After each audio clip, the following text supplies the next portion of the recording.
এবং ফকিহুন নফস শাইখুল ইসলাম রশিদ আহমদ গাঙ্গুহি রাহিমাহুল্লাহ তিনি স্পষ্ট করে বলেছেন, তাকবীরুল কবর ওয়াস সুজুদ আলাইহি, কবরকে চুমু দেওয়া, কবরকে চুমু দেওয়া এবং ওয়াস সুজুদ আলাইহি, কবরের উপর সিজদা দেওয়া এবং ওয়াজুর রাসি আলাইহি, এবং মাথাকে কবরের উপর ঠেকানো, কুল্লুহা হারামুন মামনুন, এই সবগুলো হচ্ছে হারাম এবং নিষিদ্ধ বিষয়।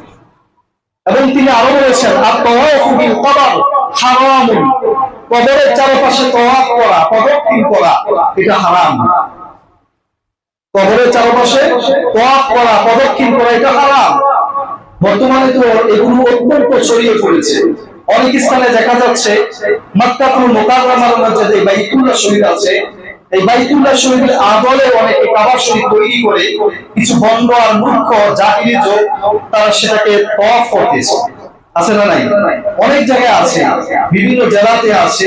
কিছু বন্ড পীর বা মাজার পূজারী তারা কবরকে সিজদা করতেছে, কবরের আশেপাশে ঘোরাঘুরি করতেছে, কবরকে নিয়ে তাদের সমস্ত ব্যবসা চলতেছে।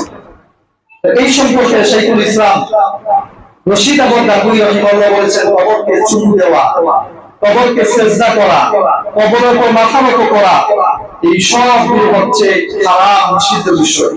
এবং তিনি আরো বলেছেন, ওয়ালা ইয়াতুফু হাওলাল বুকাতিল মুবারাকা, কোন সম্মানযুক্ত স্থান, কোন বরকতযুক্ত স্থানের চারপাশে ঘোরাঘুরি করা, এটা শিরক।